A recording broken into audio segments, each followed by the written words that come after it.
What's going on, Unwrapped family? I have quite a special guest for you guys today. Phillip Tanner, someone that I have been watching for quite a while. Such a good guy. You can see that jersey hanging up right behind him. I'm a Cowboys diehard, as you guys know. You guys can see this. I like to rep it anywhere I can. Having PT on here is a massive blessing for me. So appreciate your time, P. How you doing, man? Tell the people how can they find you on social media. Say what's up to the Unwrapped family. Man, I'm great. What's going on, Unwrapped family, man? It's PT. I can be found on Twitter at ptanner34. That's my only social site. However, I do enough on that one for all other social sites in the world. Yeah, so I interact with all my people on there, man. I love Twitter. Twitter's the best, man. Honestly, best and the worst thing ever because people can just get savage on there. But in regards to technology advancements, I don't think we'd even be possible without Twitter. I don't think our connection would be possible without Twitter. I feel like Twitter's brought in so many people and so many things together. It's awesome. Yeah, no doubt. Awesome, bro. So let's get right into it. Before we do, I want to remind everyone where they can find us, of course, on unwrapsports.com. You can find us on Twitter and Instagram, Unwrap Sports, and we got to pay the bills, of course. You can check down at the bottom, that ticker scrolling right below me. Check out our shop, teespring.com/stores/unwrapped. Go get some unwrapped gear. I'll be sending PT a little something from our shop so he can rep that, hopefully. Yeah, so go check that out for us, guys. Definitely a lot going on right now. Also, if you're a big gambler, you need to be going to check out mybookie.ag. Use code USN100, double your first deposit. Put all your money where it counts. It's definitely a great platform. Go have some fun with us at mybookie.ag. rxhemp.com for CBD cream. Get off the pills, get off the stupid shit, get on the CBD natural cream. I know PT knows all about the pain of working out. Right. I know we both know how it is to get older, get those aches and pains, get that RX Hemp. Of course, rxhemp-USN for 10% off. All right, man, let's get right into it. Let's talk a little bit of Monday Night Football before we get into some Phillip Tanner. Game of the year, I mean, that was absolutely crazy. You got Lamar Jackson, we calling it the poop game, running, drop a quick dump real quick, come back and win the game. No, don't know if I've ever seen that. That was awesome. Obviously, a lot of playoff implications with this game. Massive win for the Ravens, who just came off a win against the Cowboys. Expected them to win that game, but it was definitely a must win for the Ravens. I believe before that, they dropped 4 out of their last 5. So definitely a little bit of momentum going here. Just want to hear your thoughts, man. I know the equipment guy was wilding yesterday. We were both tweeting about it. I just want to hear how you thought about the game. I know you were watching it too. Yeah, it was a good game, man. It's good to see. First of all, it's good to see Cleveland back compete now. You know, so it took a while for them to put the pieces together, man. But Baker is playing well. He's finding his way. Sadly, it had to be because of Odell Beckham had to leave for them guys to get good, but. But they're putting it together, and again, that division over there is a tough division. So I expect it to be a tough, hard-fought game. I'm a Lamar fan. You know, I love what the kid does. Right. But again, seeing him slipping those cleats, man, I just knew the equipment manager was like, my job's on the line. Let me figure out what I can do best for Lamar, man. So you can see he came back out after halftime in the white cleats. So it was one of those things where you just have to find your footing, man. That's one of those things. It's different. You know, services around the league. So it's one of those things in pregame, you got to get out there and figure out what best fits for you. So any player around the league already knew what the deal was, and it's hard. So he probably changed two or three different cleats, stud sizes, and things like that. It's that equipment manager's job to figure out what's best for Lamar to get him in his most comfortable state so he can go win the ball game. He's still getting that flow back. You know, he was out for a bit with Corona. Obviously, the cramping looked like maybe it might have had something to do with maybe dehydration, maybe the fact that he hadn't been playing that long. You know, he was extra tired after the Cowboys game is what he was saying. So obviously it could have been multiple things. But like you said, that is a big mess up from the equipment manager. Obviously, just like right now, doing a sound check on your show. It's the same thing. Obviously, way more implications when it comes to a football game professionally. You go out on the field, you got to make sure the cleats are straight. You got to make sure your mind is straight. But your equipment at the very least. So I thought that was something that you don't see often. Like you mentioned, obviously Lamar was really frustrated. You could see it in that first half too. He was pissed. He was super pissed. So I was glad to see them. And the thing about equipment managers, man, shout out to them. They work their tails off. And and we as athletes are knuckleheads. You know, the unsung heroes. And equipment manager probably told Lamar which ones to wear, and Lamar probably didn't like or how they felt, and Lamar probably wanted to do what he wanted to do. So we as athletes are knuckleheads, man, and sometimes we ignore the equipment manager until we feel like, all right, cool, man, the equipment manager was right. So. Yeah, I feel like that's any of us when it comes to someone telling us what to do. You're like, hey, well, these ones look cooler though. You know what I mean? Yeah. So anything else that you pulled from? I know you mentioned the Browns. Are they contenders? Are they pretenders? It's really on the cusp for me right now. I guess the same questions for the Ravens too. Yeah. Either of these two teams, do they got a chance this year? Are you just thinking it's going to be?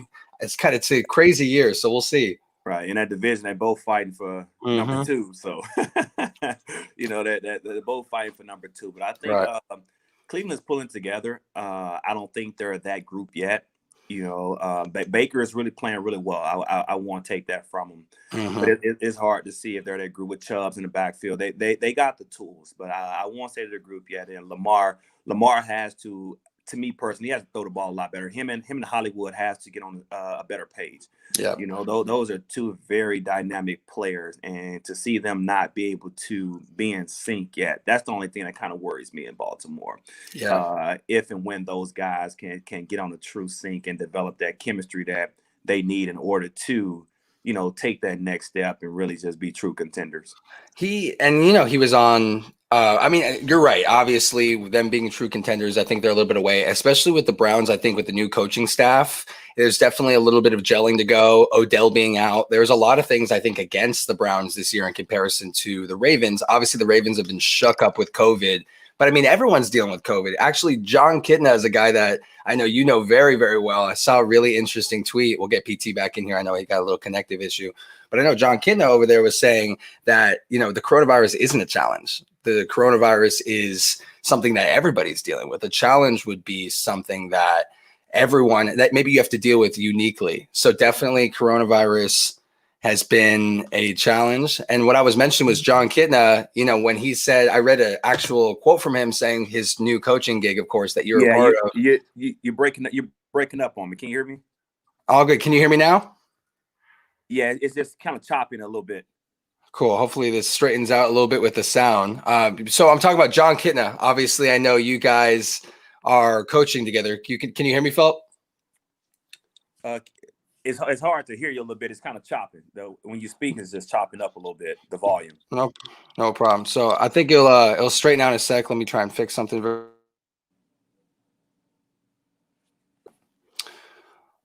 right. Can you hear me?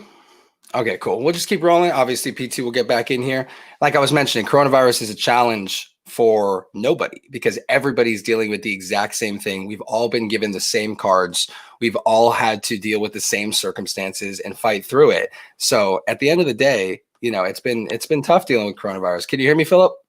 Yeah, I can hear you, but it's chopping up. It's okay. Up. Yeah. When you speak, it breaks up. Hopefully it works itself out here. Let me try and adjust the mic.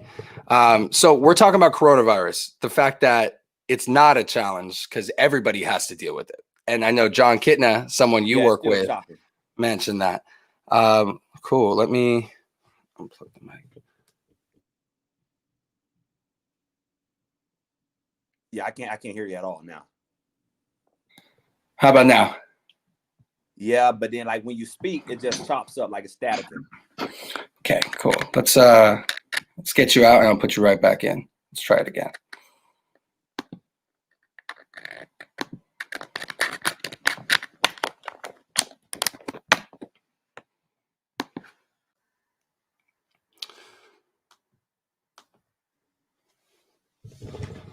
All right. Can you hear me a little bit better? Yeah, we're rolling now. We're rolling now. We're rolling. Yes, technology is the best thing ever, but it's also the worst thing ever. We'll overcome the adversity. Oh, no problem. Everybody does. And like that, I was actually talking about, I read a really interesting quote from John Kitna, someone that you obviously work with very closely and know very closely, about coronavirus. And we were mentioning how the Ravens are dealing with it a lot. It's not a challenge. I loved what he said because everybody's dealing with it. A challenge you have to deal with uniquely. And I don't think the Ravens have had a disadvantage with all this games scheduled. We've all had the same pandemic, same protocols, same life. So I feel like it's not necessarily a hardship and I don't think anyone's had an advantage. That's something I loved that JK was saying. So right. No, what do you think about coronavirus with the Ravens? Do you think they've had a hard hand, or you think it's kind of just an even slate? I mean, everybody had it. Everybody's dealing with it. So it just depends on, your organization protocols, and how you guys adjust to it and adapt to it as well. So it's a glitch in everybody's organization, everybody's life. Everybody has a glitch. It's something that should be taken very seriously. So the protocols in Baltimore and throughout the other 31 teams in the NFL should be taken very strongly. Absolutely. And I think right now it's getting worse and worse and worse. And everybody now is like, we want to make it to a Super Bowl. We want to have next season. For you coaching high school kids, I know you guys want to keep them safe. You want to keep the season rolling. It's just a lot right now on the line, and we've gotten this far. So I think it's like time to really bunker down, take this even more seriously, and let's get through it, like you said. So we're going to move through Monday Night Football onto a little bit of Phillip Tanner. Let's talk a little bit about him. Let's talk about where you started. I know before we get into the Cowboys and the fun NFL career, I know you played at Middle Tennessee State. Obviously, you beasted up at Middle Tennessee State. Let's get that straight.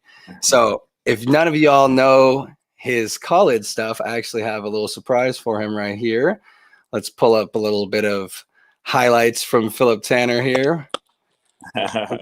Check this out. There we go. We got that rolling. That's actually from Phillip Tanner's YouTube. Go check that out. So we got a little bit of him running. Obviously, crazy runner, especially in college. I know you had a couple instances. I know you had a red shirt your senior year. I saw you play a little bit of defense your true freshman year, had a sack, had a couple stuff. Tell me about college. Tell me about your experience. What got you to Middle Tennessee? What did that school do for you in regards to your journey to the NFL? Talk Middle Tennessee for me.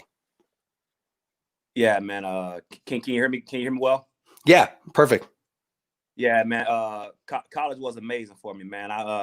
Track was my first sport, so I actually Middle Tennessee had found me in track before they did football. And I just talked to the track coach, let him know I played football as well, and that's what I wanted to do. I wanted to be a two-sport guy in college. And he introduced me to the head football coach, Rick Stockstill, and Rick Stockstill was a game changer, man. He came into my life, man. He just poured into me, man. Poured into me more than just a ball coach. He taught me how to be a real man. So I just respect Rick Stockstill for that. So I committed to Rick Stockstill before I committed to Middle Tennessee. Just to be honest, man. Wherever Stock was coaching at, I would have went and played for that guy. And even now, I go lace it up and play for Stock again. Yeah. But man, yeah, college was fun, man. It was everything for me. It taught me how to be a ball player. It taught me how to be a man through classes, responsibility, accountability, and things like that. But I had a great time in Middle Tennessee, man. The entire community of Murfreesboro, that's a place that I want to go back and retire at, just for everything that it has done for me, as a kid coming out of, Dallas, Texas, South Dallas, and going to Middle Tennessee, and they just really just embraced me and just helped me get through a lot of things. I played DB my freshman year, which was crazy. I never would have thought I'd been on the defensive side of the ball. I love it. I don't even like defensive. I don't even like defensive players. For someone that didn't like defense, you held your own. You held your own as a true freshman for someone who hates defense. Yeah. So yeah, man, just playing defense it was fun for me, man. It just taught me that side of the ball and what those guys look at and what they're trying to do, and it ultimately helped me be a better offensive player. Definitely. Absolutely. And I think the college experience is massive. And I love that you mentioned that about your former coach, because people can have that impact on you to where it's almost a mentor, helps you become a man. Like I've had a few people that are still helping me in the journey, of course, that I think will always be there for you, but hold a different place in your heart beyond just what their job description fit. It was what they did for you. I love that you said you committed to him and not the school, because that I can relate to that a lot. I think that's really special. And who knows if you would have made it to the NFL if you didn't have that kind of motivation, you didn't have that kind of direction. Of course, you had the skill. Coming out of Dallas Kimball, you were ridiculous. Ridiculous out of Dallas Kimball. Obviously, you guys should know about that school too if you guys are from Dallas, Texas. This has all probably just been a massive dream for you, being able to play for the Star, being able to do all that stuff. That's just such a cool feeling, of course. So let's talk about maybe your favorite players, if that's high school, college, NFL, favorite players to play with, favorite people to play with. Let's just correct that. And maybe favorite people to play for. I know you already mentioned your former coach, but let's just talk some good people. Good people. Who did you enjoy being around the rock with? Man, of course, high school. High school was high school. I still share group chats with a couple of my high school guys. But as far as an NFL, man, it was my first 2 years in Dallas was unbelievable, man. Being there with like guys like Jason Hatcher, Marcus Spears, Jay Ratliff, D. Ware, The of course, team, the Jason squad. Wynn, like, yeah, no doubt, man. Those are my guys, man. Tony Romo on the side of the ball, Des Bryant. That was a locker room. It was an exciting locker room, man. We didn't win how we wanted to win, but when I say that was it was a fun locker room, and just seeing how those guys carried themselves. DeMarcus Ware, man, is one of the greatest human beings on earth. One of the greatest defenders on human earth. Beast. Right.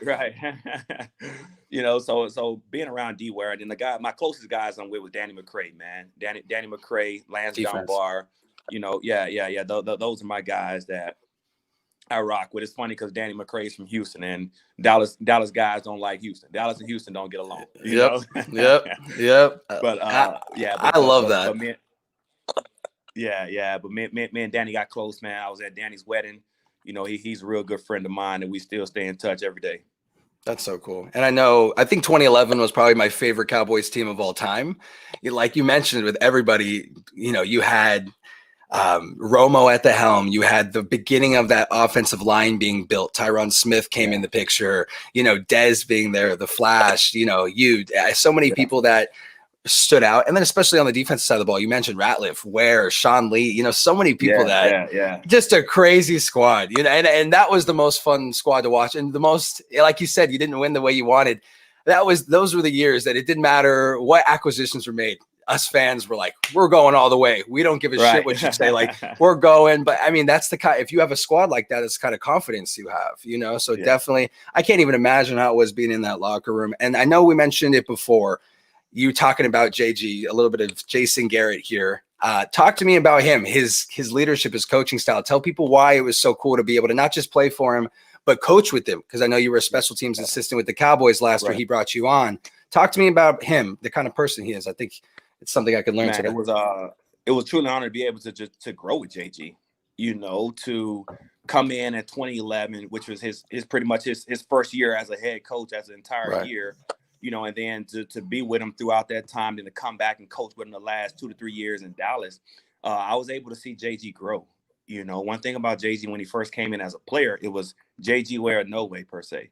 But then to come back in and coach with JG and see that he had leadership committees where he allowed the players, the leadership and the players to voice their opinion on the structure of practice, how we should practice and things like that. To see him just open up and become more of a player's coach was unbelievable, man. Just a man of the people. I love that. Yeah, he was, man. Like I said, again, I won't ever debate anybody or go back and forth with JG as an X and O guy or what play he should have called or should not have called. However, but as far as his leadership, as far as his culture, as he demanded the standard from the janitorial staff through the front office, man, everything ran through JG, and it was the Cowboys way, So I hang my hat and take pride in being a Garrett guy. Garrett guy. Garrett's one of those guys. He was going to be the first guy in, the last guy out, man. He worked his tail off. As far as attention to detail, man, no one comes close. I was actually just talking to a secretary not 2 days ago. And I was just telling her, I was like, man, is there anybody that you've been around that just as detailed as Jason Garrett? She was like, no, not even close. As far as like how he take his notes, how he take notes, how he go about the business, how he get the logistics of the day. The man is very methodical, very detailed and everything. I think got a little bit to do with the Princeton grad, though. That may be all Princeton folks, but man, he's one of a kind, man. He's one of those guys that always be dear to my heart. That's awesome. And I know we gave you that opportunity last year being a coach. Yeah. So talk to me about what's the difference of playing and coaching? Obviously massive. I could probably think that you love playing in regards to which one you like better, but talk to me about the life as a coach in the NFL, but more now too, because let's talk about the high school you're at. You got Burleson High School in Texas. You got a good squad there rebuilding, obviously, with John Kitna. I don't think I've ever seen such a star-studded coaching staff at a high school in my entire life. If it wasn't the Lone Star State, we'd be talking crazy, but it's just normal in Texas. No doubt about it, man. Talk to me about coaching. How are you liking your new role? Oh, man, I'm loving it, man. Adjusting to it as well. But as far as coaching, man, it's one of the greatest things that one can get into if he's doing it the right way. You know, it's definitely a transformational job, and being a transformational coach is unbelievable. And I tell people all the time, man, they ask me what's the difference between high school and coaching the NFL. Zero. Nothing is different. The same way that little Johnny in the 8th grade, 9th grade want to be coached was the same way 15-year season vet Jason Witten wanted to be coached. They want to know their coach believes in them. Their coach is going to put them in the right position. Right. One thing I like more about high school is that, man, you get a better kickback on your investment. You know, I feel as you plant a true seed in high school, and those that seed can grow. You water it, you nurture, you cultivate it. You know, year in and year out. And that guy goes to the NFL. If not, he's a great husband. Right. You know, he's a great father. And you can really cultivate the seeds and plant the seeds in high school. If you look at any Hall of Fame player, you know, and they get up, make the Hall of Fame speech, they're going to give shout outs to that high school coach that believed in them, that little league coach that believed in them. I think in the NFL, it's just your job not to mess up that fruit that some high school coach has planted, you know, that seed that's planted. But I enjoy coaching as a whole. You know, like I said, I cultivated those players in Dallas. I still have a relationship with those guys, you know, and I'm just doing it on the high school level. And I take pride in it, man. Good coaches win games, great coaches save lives, you know, and that was one of the things that, you know, Coach Stockstill at Middle Tennessee did for me. Coach Jason Garrett did for me, man. That's the greatest thing. They believed in me. And I never take that for granted. And I make sure that the things that I learn from different coaches, whether coaching with them or playing with them, is what I, you know, demonstrate on the high school level every day. That's a beautiful sentiment that you just said about coaches that can win games, but other better coaches that can save lives. I think that is absolutely beautiful, because seriously, there's a lot of people right now that sports puts them in a certain direction, but there's other people sports saves them. Like they don't have, like sports is that saving grace for them. And those coaches are father figures and people that give that direction. So it's just so special. I like that you said it doesn't matter if they make it to the NFL or just be a great father. You know, it's just as rewarding for you. And I think that's the whole reason why you want to coach. You want to coach the person, not just the player, and you want to help them succeed in life and hopefully take that next step with their football career. But if not, you know, I think in your position, it's very special. I think that's a beautiful thing. And then that's what stands out for me, for Jason Garrett, for him to be able to be a transformational coach on the NFL level, which is very hard because it's such a business oriented job. It's such a bottom line business, but for him to be able to really pour into folks' lives outside of ball, you know, whether you're a practice squad player or if you the number 1 draft pick, man, he's going to coach you the same way. He's going to coach you the same way. He's going to instill the things that you need to be a better guy off the grass, you know. So that's one of the biggest things about Jason Garrett that I like, man, that he's truly a transformational coach on the highest level. So let's talk a little bit of Jon Kitna. Obviously, you both played together in 2011. He was Dak's coach last year, quarterback coach, helped him do a career year. You were there on special teams. What do you think about his coaching style? What kind of man is JK? What do the kids get from him? I know a lot of kids were showing love to the promo post, so shout out to any of the Burleson high school football players that are watching right now.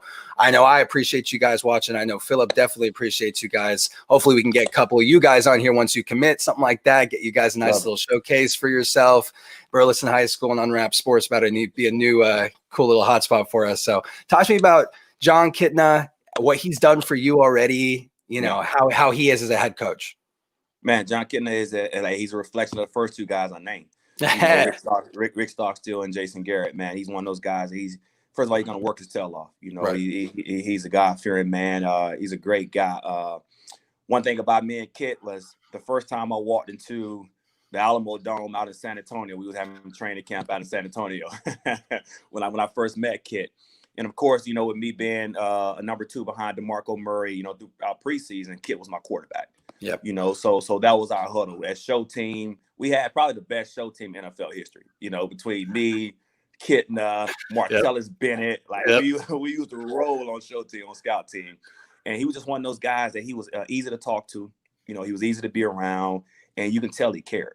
You know, and that's the biggest thing about Kit is he cares. He believes in you, you know. So we played together a year. I went my way. He retired, went into high school ball, called me back, you know, when he came back with the Cowboys. And I was like, oh, my guy's here. My guys, you know. So me and Kid, we kicked right back off, picked up where we left off from 2011, you know. So we had fun about that. And I just remember walking into I think our first preseason game, and I told Kid, I said, man, we're gonna be coaching together for a long time, only because we saw things from the same lens. You know, we was the same mindset as being a transformational coach, you know, and that's what he did for Dak. You know, he came in for Dak, and he cared about Dak as a person first, and then he started just to build, and they built that trust, and Dak threw for 1,000,000 yards last year, you know, so you know, so he was throwing for 2,000,000 this year until he went down with that injury, you know. But yeah, just Kitten is one of those guys, man. You can sit down, you can have Bible study with, you can play dominoes with, you can, you know, play cards with, like everything that you want to do in life, you know, you can be around a guy, and he's just genuine. You know, and it's hard to find genuine people nowadays. And he's one of those guys, he just stand on integrity. He's a loyal guy and very genuine. So when he called and asked would I come join him, man, it was a no-brainer. It was a no-brainer that I come out here and rebuild and just, you know, help grow and cultivate this community. You know, it's more than just a ball team. It's more than just the Burleson Elks football team. It's about just growing this entire community, man, and just getting behind this football. We're just using this 100-yard football field as an avenue to really unite a community, man, to unite our nation. You know, so that and one thing about Kitten, man, I'm by his side, and I'm gonna rock with him no matter what. The field is just a giant platform, and I think that is so special. I love what you just said about Kitten too, and I think that you guys are going to be successful for a long time. Obviously, he took over the program this year, hadn't made the playoffs in a few years, you know, rebuilding that back. Got a winning record right now with COVID, with everything going on. It's good to see, man. It's just good to see good people succeeding, and more importantly, beyond the record, just that you're making that imprint on different kids' lives and different staff members, things along those lines. I'm sure you two are moving mountains at Burleson High School, and they're just all blessed to be able to have you guys there. So any particular kids that you want to shout out that are particularly special to you, any kids that might have a special future? I'm sure they all have a special future, but just in particular that you really want to throw their name out, give them a quick shout out. If there's none and you want to keep it general and keep it coach talk, I totally respect that. But, you know, maybe there's a couple you got a little extra love for. No, man, all my guys, man, all my guys, I rock with them, man. I always break it down on us against the world. You know, that's kind of like our motto, man. It's about the guys in the locker room and the guys standing to the left and the right, in front and behind you. But man, my running back, he was kind of dear to me, man. My guy, Jared Austin, man. He was a guy that I came in and he was on his way out the door. You know, he's like, Coach, I'm a transfer, man. I'm not staying here. And I like, man, just me and Kit set him down. Him and his dad was like, man, just give us a shot. You know, just give us a shot, you know, to be able to pour into him. But it was more so of the man, the kid who I wanted Jared to become, you know. And he did, man. He far exceeded any of my expectations for him. And he may thank me, but I thank him. I thank his mom all the time just for believing in me, listening to me. So again, I get a return on that investment 10 years from now when Jared's getting married, when he's graduating from college with his second degree, when he's having a family, whether he's playing in the NFL or what, you know, those are the things. And I told his mom after our last game, I said, this is a lifetime bond. You know, this is not a 10-week season. This is a lifetime bond. I'll be in your son's life for the rest of his life, you know, and those one of the greatest things to me, to be able to see a kid in 10 weeks just really mature, develop, and become that kid that I knew he could become. And that's one thing about coaches, man. We see things in kids that they don't see in themselves. You know, so I was able to see who he was, where he may look in the mirror at times, he see an acorn. I look at him and I see an oak tree. Yeah. And that's 10 weeks too, to form, to not morph a kid, but to have so much change in 10 weeks, so much confidence grows. There's not a lot of things in 10 weeks that you can fast track that unless it's sports and particularly football. Right. You know, so I appreciate Jared Austin just buying in, you know, buying in and believing in me, him and his mom believing in me and going out doing the things that he did. But other than that, man, that entire locker room, I can go through that entire locker room and give you stories about how these kids come out and work their tail off through crazy times right now, you know, through COVID times, through crazy protocol. We never had to cancel one game. You know, we practiced huge safety protocols and everything that we do. So those kids and those parents in this community, our principal, superintendent, athletic director, all those guys buying in and believing in a kid and myself and bringing us in to really, just like I said, unite and grow this community. Yeah. So do you want to be a head coach one day? Is that something in your cards? Are you just letting it flow right now, see where it goes, hang out with Kit? I go back and forth, man. I mess with some of the coworkers and some of my assistant coaches and things in the locker room. Tell you know what? I just enjoy being a soldier. I don't need to be a captain. I enjoy being a soldier, you know. But true enough, I would love to be a head coach one day. Right. But with that being said, I take pride in that. So whether it's my position group or whether it's my coordinator of special teams, like I'm the head coach of that unit, you know. And I encourage any assistant coaches around whatever level it is, man, take pride in what you do. Take pride in your room, you know, be a head coach of your room so that when your number is called, you're able to go and be a head coach of your program. So yeah, you got to practice how you play. So if you want to be a head coach, you got to conduct yourself like one since the beginning. For sure. I love that, man. I love that. So let's talk a little about you and your personal life. What have you been doing nowadays? Staying fun out in Texas during the pandemic. Everything is shit. What is Phillip Tanner doing for some fun? You a video gamer? You like to go find the subtleties in life? Like, tell me about Phillip Tanner. What you doing nowadays? Man, I've never been a gamer. You know, me neither, man. Me neither, man. You know, I've never been a gamer. Last game I had was like Dreamcast. I think I had like Madden 2014 or 13. I think Randy Moss was with the Vikings when last time I played a video game.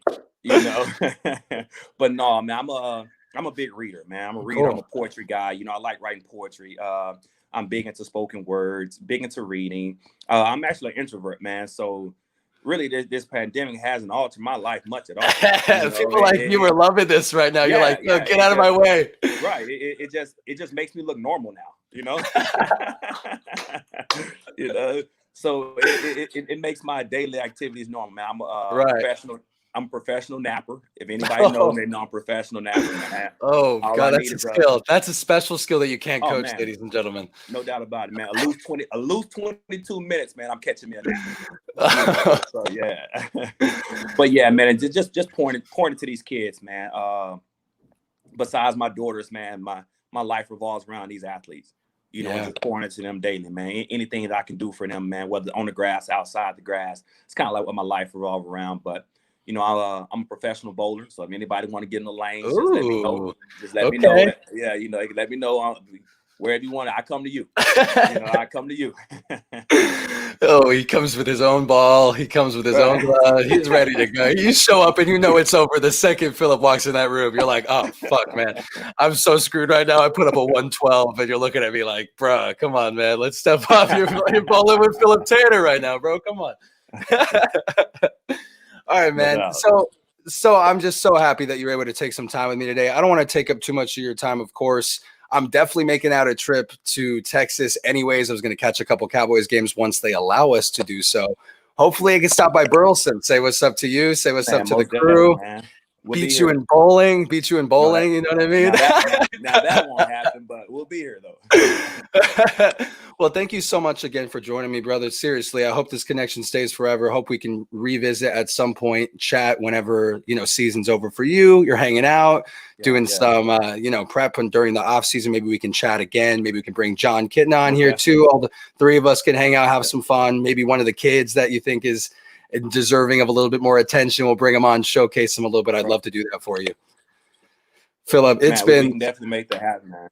Please. It has been an honor, brother. Seriously, an awesome football player, an awesome coach, a way better person. I'm going to tell you that right now. Man, Phillip Tanner is absolutely fantastic. If you haven't heard everything that he said today, life advice, coaching advice, just how to go about things, you need to be looking back at this video. Yeah, we'll have the replay everywhere. You know, right now you can watch us on Twitter, Facebook, Sportscaster, Twitch, YouTube. We're practically everywhere. So definitely, please check out the replay. We got another comment in here. PT, you got a new fan in me. We got lots of love getting poured in. Awesome. We appreciate that, Alex. And again, Phillip, thank you so much. Tell them where they can find you on your social media. I know you said it's Twitter or nothing for you. So tell them where they can find you on Twitter. Any shout outs? I'm loyal to Twitter, man. At P-Channel34, man. Hey, the best time to find me is on Cowboys are playing a live tweet, man. You guys will definitely enjoy that, man. So absolutely. Again, man, at P-Channel34, man, I will indulge in any conversation other than criticism or slander to anyone. All my tweets are in a positive light for the most part, you know, and it's just about having fun and enjoying interacting with my fans, man. But again, at P-Channel34, I definitely enjoyed this, man. Whenever you need me on, man, I'm jumping on. I love it, man. Yeah, thank you so much again, brother. Please go check out our website at unwrapsports.com, Twitter and Instagram at unwrapsports. You like apparel, you like fun things, please go support us. Go check out our shop at teespring.com/store/unwrapped. Here's a little new design we got going on, little Friends inspired logo, all the fun stuff on there. So please go check that out. Go check us out on RX Hemp with RX Hemp-USN for the code. You'll use that for premium CBD cream. And mybookie.ag. Go gamble all your money away with us. Go use code USN100. Double your first deposit. They'll give you some free dough to play around with. So please go check that out for us. We very much appreciate that. Shout out to the Unwrapped family. Thank you all for your support today. But most importantly, thank you, Phillip Tanner, for being so awesome, coming to join me, brother. I'm going to send you over the replay when we got it up on here on YouTube. We'll send it around, and hopefully we can chat soon, brother. Yes, sir. Appreciate you. Take care. All right, my man. Stay safe, please. Bye, guys. Likewise. Likewise. All right now.